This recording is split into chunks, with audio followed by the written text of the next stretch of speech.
میں خالی ہاتھوں سلجھا، میری گن باہر گاڑی میں رکھی ہے، تم ڈر کیوں رہو؟ میں تم پر قطع اعتبار نہیں کر سکتا، تم لومڑی سے زیادہ چالاک اور سانپ سے زیادہ خطرناک ہو، میں ذرا سا بھی رسک نہیں لے سکتا۔ ٹھیک ہے، جیسے تمہاری مرضی، آگے بڑھو اور الماری میں سے رقم والا بریف کیس نکالو۔ جانداد نے سہمی ہوئی شہناز کو حکم دیا۔ وہ آگے بڑھی اور الماری کھول کر بریف کیس اٹھا لیا۔ باہر نکلو۔ وہ تیز تیز قدم اٹھاتی باہر نکل گئی۔ خدا حافظ موسیٰ خان، جانداد نے کہا اور باہر نکل کر کمرے کا دروازہ لاک کر دیا۔ جانداد نے شہناز سے بریف کیس لیا اور پھر وہ دونوں صدر دروازے کی طرف چل پڑے۔ جانداد چوکنا انداز میں اپنے ارد گرد نگاہیں دوڑا رہا تھا، لیکن کوٹھی غالباً سنسان پڑی تھی۔ کوٹھی سے باہر نکلتے جانداد نے ریوالور جیب میں ڈالتے ہوئے شہناز سے کہا، اب تم جا سکتی ہو۔ کہاں جاؤں؟ اپنے گھر، اور کہاں؟ مگر میرا تو کوئی گھر نہیں ہے، میں تو اکیلی کرائے کے فلیٹ میں رہتی ہوں، اور اب وہاں جاتے ہوئے مجھے ڈر لگتا ہے۔ موسیٰ خان، مس شہناز، مجھے بیوقوف بنانے کی کوشش کرنا فضول ہے۔ میں جانتا ہوں کہ تم موسیٰ خان کی اعلی کار ہو اور اسی کے اشارے پر میرے ساتھ رہنا چاہتی ہو، لیکن میں موسیٰ خان کی یہ کوشش کامیاب نہیں ہونے دوں گا۔ تم چلی جاؤ، تمہارے حق میں یہی بہتر ہے، ورنہ میری اور موسیٰ خان کی دشمنی کا ایندھن بن جاؤ گی تم۔ میں قسم کھا کر کہتی ہوں کہ میں موسیٰ خان کے اعلی کار نہیں ہوں، وہ مجھے گن پوائنٹ پر اس کوٹھی میں لایا تھا۔ کیا تم پیشہ ور نرس ہو؟ نہیں، میں ڈاکٹر ہوں۔ ڈاکٹر؟ اس کا مطلب ہے کہ اب تک تمہاری گمشدگی کی رپورٹ درج ہو چکی ہوگی، تم میرے لیے مصیبت بن سکتی ہو۔ قطعی نہیں، میری گمشدگی کا کسی کو پتہ نہیں ہوگا، کیونکہ ان دنوں میں ایک ہفتے کی چھٹی پر ہوں۔ ٹھیک ہے، فی الحال میں تمہیں ساتھ لے جاتا ہوں، تمہارا مسئلہ ایس پی صاحب کے سامنے پیش کریں گے۔ سوچ لو، اگر تم جھوٹی نکلی تو قانون کی گرفت میں آ جاؤ گی۔ میں سمجھتی ہوں، تم فکر مت کرو، ایس پی صاحب سے میں خود بات کر لوں گی۔ اسی اسنا میں خالی ٹیکسی ان کے سامنے رک گئی۔ وہ دونوں ٹیکسی میں بیٹھ کر روانہ ہو گئے۔ جمشید خان کو انسپکٹر چنگیز خان سے خاصی سنسنی خیز معلومات حاصل ہوئی تھی۔ انسپکٹر کے کہنے کے مطابق جہانداد نے گن پوائنٹ پر ٹیکسی ڈرائیور کو ایک جیپ کا تعاقب کرنے پر مجبور کر دیا تھا، مگر وہاں تک پہنچنے سے پہلے ان کا ایکسیڈنٹ ہو گیا تھا۔ انسپکٹر سے ساری تفصیل سننے کے بعد جمشید خان ایک بار پھر جہانداد کے متعلق شکوک و شبہات کا شکار ہو چکا تھا۔ کون ہو سکتا ہے وہ؟ اور جائیداد کیوں اس کا تعاقب کرنا چاہتا تھا؟ میں کیا کہہ سکتا ہوں سر؟ احمد علی بولا، آپ نے ہمیں اس سے دور رہنے کا حکم دیا تھا۔ اپنی نااہلی چھپانے کے لیے بہانے مت گھڑو، میں نے کوسوں دور نہیں کہا تھا رہنے کو، بلکہ نزدیک رہنے کی ہدایت کی تھی۔ سر، میں نے عرض کیا نا کہ اچانک ہی ٹیکسی کی رفتار بڑھ گئی تھی اور بدقسمتی سے ہمیں ایک سگنل پر رکنا پڑ گیا، ورنہ ہم ٹیکسی کو اپنی نگاہوں سے اوجھل نہیں ہونے دیتے۔ اب میں جہانداد کو کہاں ڈھونڈوں؟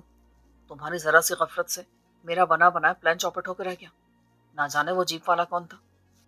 وہ ٹرالر کملا بھی اتنا نکما نکلا کہ انہوں نے جیپ کا نمبر تک نوٹ نہیں کیا۔ اب تو ہم مکمل اندھیرے میں ہیں۔ سر، ایسا کرتے ہیں، شہر کے اسپتالوں کو چیک کرتے ہیں، ہو سکتا ہے اغوا شدہ جہانداد کو کسی اسپتال میں لایا گیا ہو۔ احمقانہ باتیں مت کرو، اغوا کار اتنا بے وقوف نہیں ہو سکتا۔ اگر جہانداد کو اسپتال ہی لے جانا ہوتا تو پھر یہ قدم کس لیے اٹھایا جاتا؟ تو پھر سر آپ ہی بتائیں نا کیا کیا جائے۔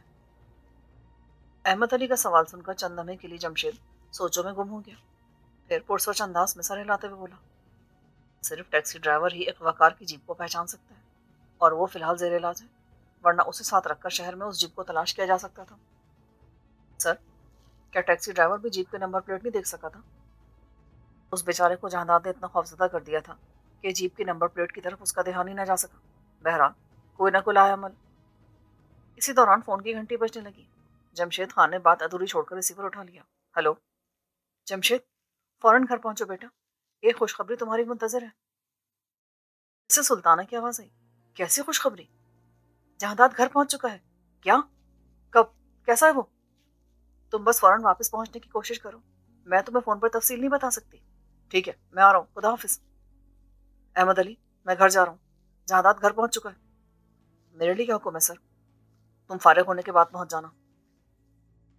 وہ تیز تیز قدم اٹھاتا باہر نکل گیا۔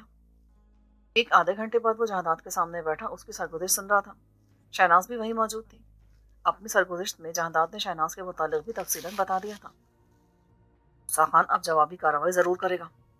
یہ بھی ممکن ہے کہ وہ مجھ سے بدلہ لینے کے لیے میری ماں اور بہن کے ساتھ نہیں، سردار فراست علی ایسا بھول کر بھی نہیں کر سکتا، اور رہا موسیٰ خان تو فراست علی کی مرضی کے خلاف وہ کوئی بھی قدم نہیں اٹھا سکتا، البتہ تم پر وار ضرور کر سکتا ہے، اس لیے تمہیں بے حد محتاط رہنے کی ضرورت ہے۔ مجھے اپنی جان کی کوئی پرواہ نہیں ہے، اور نہ ہی میں موسیٰ خان سے ڈرتا ہوں۔ میں چاہتا تو اسے کمرے میں بند کرنے کے بجائے زندگی کی قید سے بھی آزاد کر سکتا تھا، لیکن پھر میرا پیغام خان جی تک نہ پہنچ پاتا۔ بہرحال اس کی موت میرے ہاتھوں لکھی ہے، مجھے جب بھی موقع ملا میں اسے چھوڑوں گا نہیں۔ اب تمہیں قانون کو ہاتھ میں لینے کی کوئی ضرورت نہیں ہے، ورنہ میں تمہاری مدد کرنے سے دستبردار ہو جاؤں گا۔ وطن دشمنوں کو ٹھکانے لگانا جرم تو نہیں ہے، موسیٰ خان جیسے لوگوں کو زندہ رہنے کا کوئی حق نہیں۔ کون سا ایسا جرم ہے جو اس نے نہیں کیا ہوگا؟ قتل و غارت گری سے لے کر اسلحے کی اسمگلنگ، منشیات کا دھندا، اور ایسے لوگوں سے نمٹنے کے لیے قانون موجود ہے۔ تم کیوں آگ کے دریا میں چھلانگ لگانا چاہتے ہو؟ مجھ پر جو ظلم ڈھائے گئے ہیں انہیں برداشت کرنے کے لیے پتھر کا دل چاہیے۔ میری آنکھوں کے سامنے اسی موسیٰ خان نے میرے جگری دوست کو گولیوں سے چھلنی کر ڈالا تھا۔ 2 دن تک اس کی لاش بے گور و کفن ایک ویرانے میں پڑی رہی تھی۔ میری ماں اور بہن ان کے قبضے میں نہ ہوتی تو آج میں نے موسیٰ خان کو زندہ نہیں چھوڑنا تھا۔ آئی نو کہ تم پر بہت ظلم ڈھائے گئے ہیں، لیکن یہ باتیں کسی اور وقت کے لیے اٹھا کر رکھتے ہیں۔ اس وقت ہمیں ڈاکٹر شہناز کے بارے میں سوچنا چاہیے۔ میں آپ لوگوں پر بوجھ نہیں بنوں گی جناب، بس مجھے چند دنوں کے لیے پناہ چاہیے۔ دراصل میں تنہا رہتی ہوں، اس لیے ڈرتی ہوں کہ کہیں دوبارہ کوئی مصیبت نازل نہ ہو جائے۔ خواہ ڈر رہی ہوں، موسیٰ خان کو تمہارے پیچھے پڑنے کا کیا جواز ہے؟ پہلے تو اس نے تمہیں جہادات کا علاج کرنے کے لیے اغوا کیا تھا نا، اب وہ دوبارہ سے کیوں کرے گا؟ جمشید نے کہا، آپ کی بات بجا ہے، لیکن مجھے اپنے فلیٹ پر جاتے ہوئے ڈر لگتا ہے۔ اوکے، مجھے کوئی اعتراض نہیں، لیکن میں تمہارے متعلق معلومات ضرور حاصل کروں گا۔ اگر تم کسی بات میں جھوٹے نکلی تو میں تمہیں گرفتار کرنے پر مجبور ہو جاؤں گا۔ مجھے منظور ہے جناب، آپ جب چاہیں میری باتوں کی تصدیق کروا سکتے ہیں۔ اگر میں جھوٹی نکلوں تو جو جی چاہے مجھے سزا دیجیے گا۔ اس کے بعد جمشید خان کے لیے اعتراض کرنے کی کوئی گنجائش ہی نہ رہی تھی، چنانچہ اس نے شہناز کو بخوشی اپنے گھر میں رہنے کی اجازت دے دی۔ یوں جائیداد کے لیے بھی مفت میں ایک ڈاکٹر کا بندوبست ہو گیا تھا۔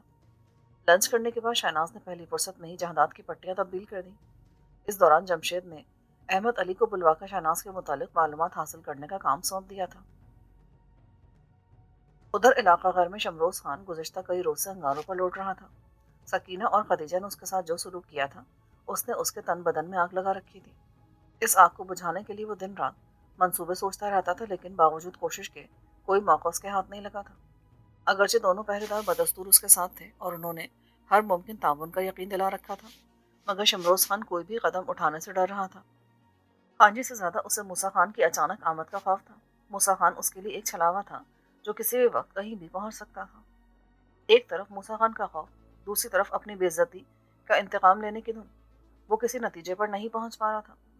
موسیٰ خان کے دم موجودگی میں خان جی کے اکثر احکامات شمروز خان ہی بجا لاتا تھا، اس لیے وہ حویلی سے زیادہ دیر کے لیے غائب نہیں رہ سکتا تھا۔ گزشتہ واقعے کی خبر خان جی کے کانوں تک نہیں پہنچی تھی۔ وقتی طور پر شمروز خان مطمئن تھا، جب تک موسیٰ خان کی واپسی نہیں ہوتی وہ ہر طرح سے محفوظ تھا۔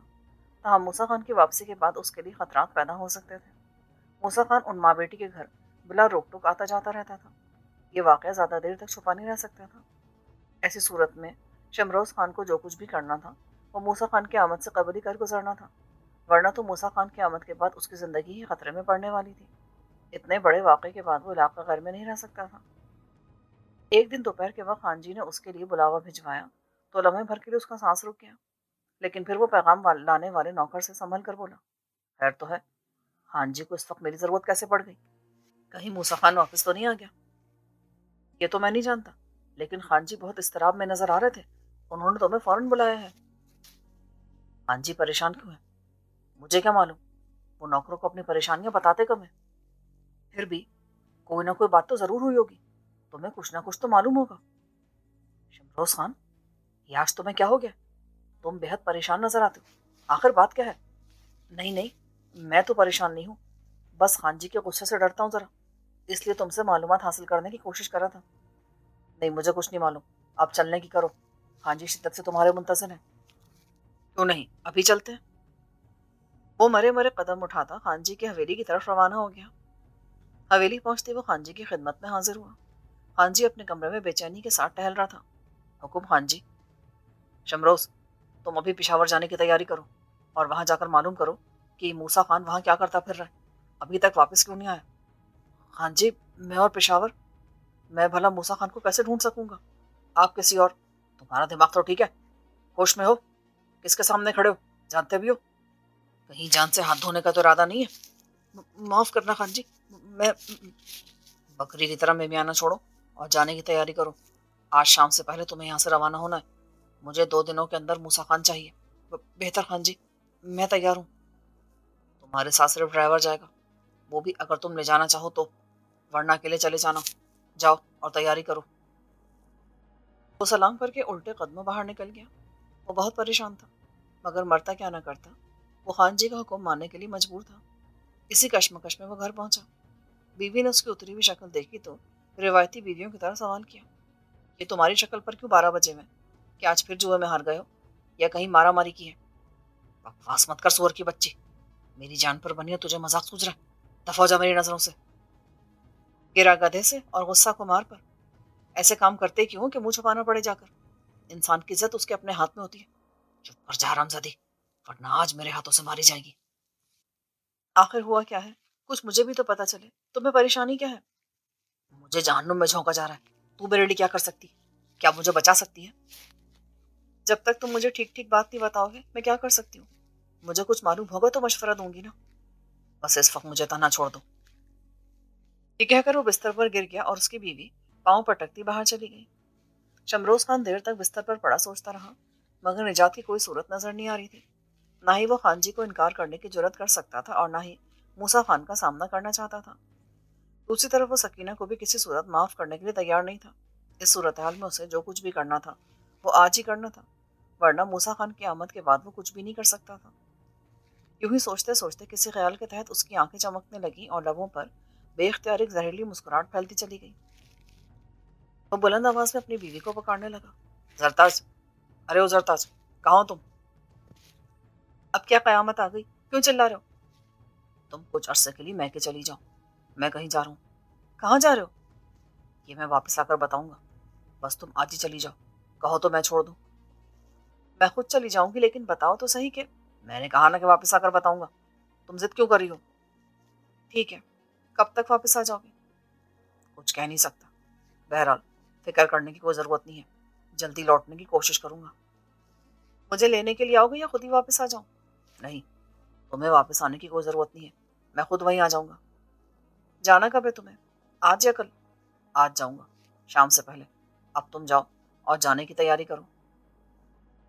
زرتاج اس بات میں سر ہلاتی باہر نکل گئی اور وہ دوبارہ بستر پر لیٹ کر اپنے منصوبے پر غور کرنے لگا۔ اگر اس کا یہ منصوبہ پایا تکمیل تک پہنچ جاتا تو پھر سانپ بھی مر جاتا اور لاٹھی بھی نہ ٹوٹتی۔ شام سے تھوڑی دیر پہلے وہ ایک بار پھر خان جی کے سامنے حاضر تھا۔ خان جی بڑی بےتابی کے ساتھ اپنے مخصوص کمرے میں ٹہل رہا تھا۔ غالباً موسیٰ خان کی غیر متوقع دیر نے اسے پریشان کر رکھا تھا۔ اسے اب تک واپس آ جانا چاہیے تھا، لیکن وہ بغیر اطلاع کے غائب تھا۔ ایسی صورتحال میں خان جی کی پریشانی وجہ تھی۔ موسیٰ خان اس کا دست راست تھا، اس کی بنائی گئی لنکا کا راون تھا۔ اگر وہ نہ رہتا تو اس کی لنکا بھی سلامت نہیں رہ سکتی تھی۔ جائیداد اب کوہرام بن کے اس کی لنکا کے در پہ تھا۔ تیاری مکمل ہے نا؟ جی خان جی، میں تیاری مکمل کر کے آیا ہوں۔ کیا ڈرائیور کی ضرورت پڑے گی؟ نہیں خان جی، میں گاڑی چلا سکتا ہوں۔ ٹھیک ہے، تم گیراج میں جا کر انتظار کرو، باقی ہدایات تمہیں تھوڑی دیر کے بعد مل جائیں گی۔ بہت بہتر خان جی۔ وہ سلام کرتا ہوا باہر نکل گیا۔ تقریباً 15 منٹ کے بعد وہ ایک جیپ ڈرائیو کرتا حویلی کے صدر دروازے سے باہر نکل رہا تھا۔ خان جی نے اسے موسیٰ خان کے نام ایک خط بھی دے دیا تھا اور زیادہ راہ کے لیے اچھی خاصی رقم بھی دی تھی۔ وہ مین گیٹ سے نکل کر کھلی سڑک پر پہنچ گیا۔ اس وقت تک سورج مغربی پہاڑیوں کے عقب میں غروب ہو چکا تھا، مگر اندھیرا نہیں پھیلا تھا۔ اپنے منصوبے پر عمل کرنے کے لیے اسے اندھیرا ہونے کا انتظار کرنا تھا۔ تقریباً 2 کلومیٹر آگے جا کر اس نے جیپ کو کچے میں اتارا اور احتیاط سے چلاتا ہوا جھاڑیوں کے ایک جھنڈ کے عقب میں پہنچ گیا۔ پکی سڑک سے اب جیپ نظر نہیں آ سکتی تھی۔ انجن بند کر کے وہ نیچے اترا اور پیدل ہی واپس گاؤں کی طرف روانہ ہو گیا۔ اگرچہ رات کا اندھیرا پھیل چکا تھا، مگر وہ احتیاطاً سڑک چھوڑ کر چل رہا تھا۔ شاید موسیٰ خان کے عدم موجودگی میں بھی وہ اس سے خائف تھا، تاہم موسیٰ خان سے خائف ہونے کے باوجود وہ اپنا انتقام لینے کے لیے دستبردار نہیں ہونا چاہتا تھا۔ رات کے تقریباً 8 بجے لوگوں کی نظروں سے بچتے بچاتے وہ دونوں پہرے داروں کے پاس پہنچ گیا۔ چند لمحوں کے لیے تو پہرے دار اسے دیکھ کر ہکا بکا رہ گئے، مگر پھر نوٹوں کی جھلک دیکھ کر ان کی حیرت خوشی میں بدل گئی۔ آج میرا کام ہوگا نا تو اتنے ہی نوٹ اور دوں گا، بس تم لوگ زبان بند رکھنے کا وعدہ کرو، مالا مال کر دوں گا تمہیں۔ ٹھیک ہے، ہم تمہارا ساتھ دینے کے لیے تیار ہیں، لیکن دیکھو ہمارا نام نہیں آنا چاہیے، ورنہ تم بھی پھنس جاؤ گے۔ فکر مت کرو، میں ایک ایسا منصوبہ بنا کر آیا ہوں کہ ہم میں سے کسی کا بھی نام اس معاملے میں نہیں آئے گا۔ خان جی اور موسیٰ خان لاکھ سر پٹکتے رہے، وہ میرا سراغ نہیں لگا سکتے اور نہ ہی تم دونوں کو کوئی الزام دے سکتے۔ کیسا منصوبہ؟ کچھ ہمیں بھی تو پتہ چلے۔ منصوبہ یہ ہے کہ میں رات کے 10 بجے کے بعد اندر داخل ہو جاؤں گا اور پھر اسلحے کی نوک پر اپنا مطلب حاصل کرنے کے بعد ان دونوں ماں بیٹی کو گولی مار دوں گا لیکن اس طرح تو ہم پھنس جائیں گے۔ ہاں جی، ہم دونوں کو زندہ زمین میں گاڑ دیں گے۔ ارے احمق آدمی، پہلے میری پوری بات تو سن لے۔ ان دونوں کو گولی مارنے کے بعد میں تم دونوں کو باندھ کر تمہاری کوٹری میں ڈال دوں گا۔ صبح تمہیں خان جی کے آدمی آ کر رہا کریں گے، تب تم یہ سارا الزام نامعلوم حملہ کو سر ڈال دینا۔ اس طرح نہ صرف تم دونوں محفوظ رہو گے بلکہ میں بھی صاف بچ جاؤں گا، کیونکہ خان جی اپنی طرف سے مجھے آج شام کو پشاور روانہ کر چکا ہے۔ میری جیپ یہاں سے 2 کلومیٹر دور ایک محفوظ جگہ پر پوشیدہ کھڑی ہے۔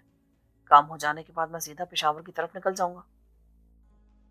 اگر گاؤں سے نکلتے ہوئے کسی نے دیکھ لیا تو پھر کیا ہوگا؟ کہیں ہم دونوں کو مروا مت دینا۔ میں نے کہا نا کہ تم دونوں پر کوئی آنچ نہیں آئے گی، پھر تم فکر مند کیوں ہوتے ہو؟ روز خان، اگر بات ہم پر آئی نا تو شاید ہم زبان کھولنے پہ مجبور ہو جائیں۔ وہ یار کیوں آئے گی؟ تم پر الزام کیسے آ سکتا ہے؟ کیا تم لوگ غیب کا علم جانتے ہو؟ ہمیں موسیٰ خان اور خان جی کے قہر سے ڈر لگتا ہے۔ تم تو نکل جاؤ گے پشاور اور خان جی کا سامنا ہمیں کرنا پڑے گا۔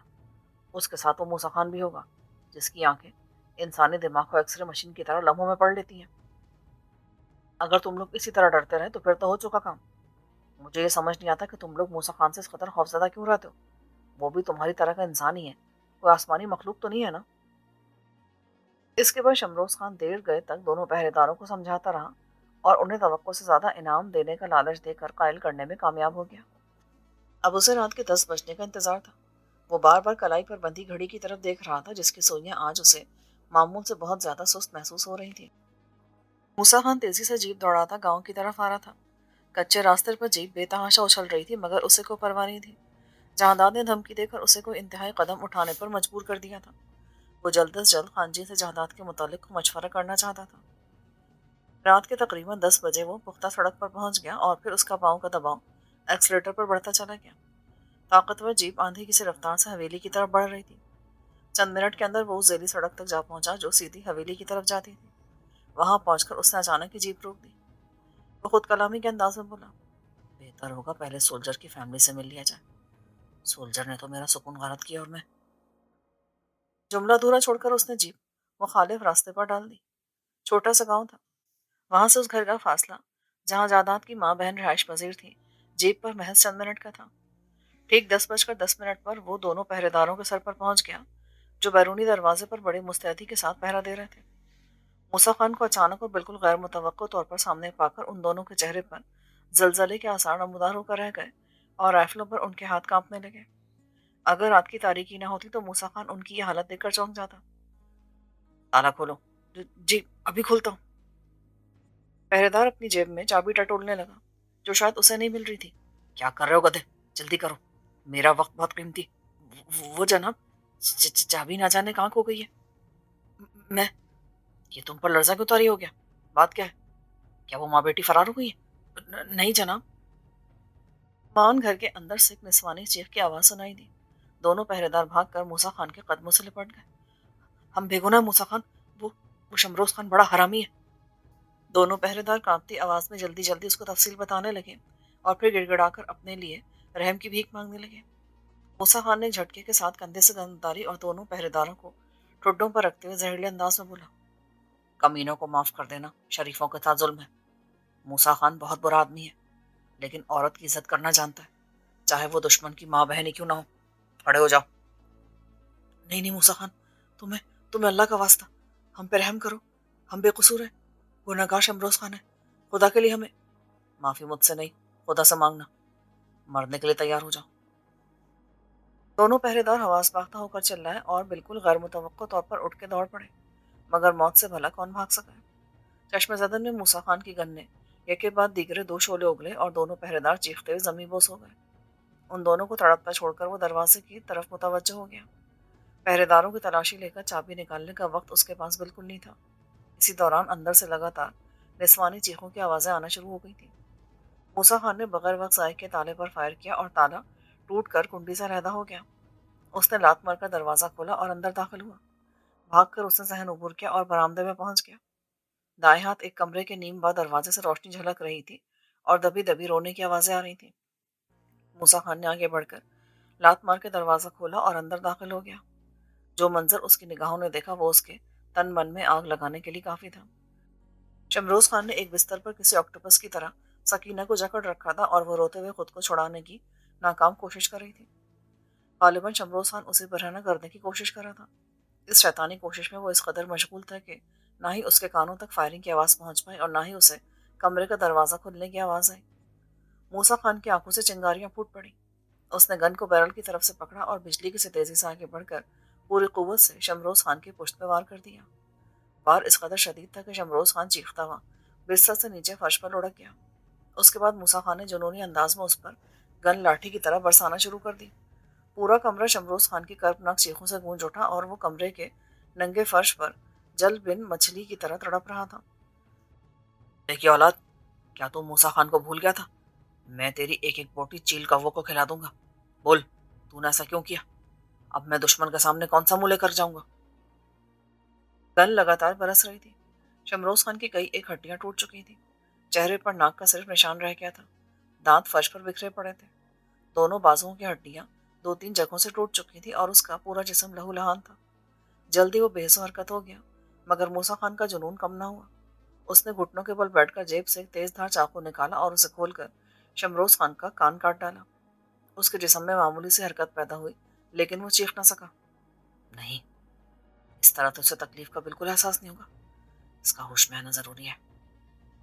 یہ کہہ کر وہ اٹھ کھڑا ہوا اور سکینہ کی طرف متوجہ ہوا جو کمرے کے کونے میں دبکی سسکیاں لے رہی تھی۔ اس نے بدن پر بستر کی چادر لپیٹ رکھی تھی۔ موسیٰ خان چند لمحے اسے تحرم آمیز نگاہوں سے دیکھتا رہا، پھر نادم انداز میں بولا، مجھے بہت شرمندہ ہوں۔ کاش میں نے تم لوگوں کو حویلی میں ہی رکھا ہوتا تو آج یہ نوبت نہ آتی۔ اس میں تمہارا کیا قصور ہے؟ میرے نصیب میں شاید بے عزت ہونا لکھ دیا گیا، مگر پھر بھی میں اللہ تعالیٰ کی مشکور ہوں کہ مکمل لٹنے سے بچ گئی۔ تمہیں اگر ذرا بھی دیر اور ہو جاتی تو شاید… وہ جملہ ادھورا چھوڑ کر پھوٹ پھوٹ کر رو دی۔ سکینہ، وہ تسلی آمیز انداز میں بولا، میں تمہارے بھائی کا دشمن ہوں، لیکن باخدا تم ماں بیٹی کا دل سے احترام کرتا ہوں۔ جاؤ دوسرے کمرے میں جا کر لباس تبدیل کر لو۔ تمہاری ماں کدھر ہے؟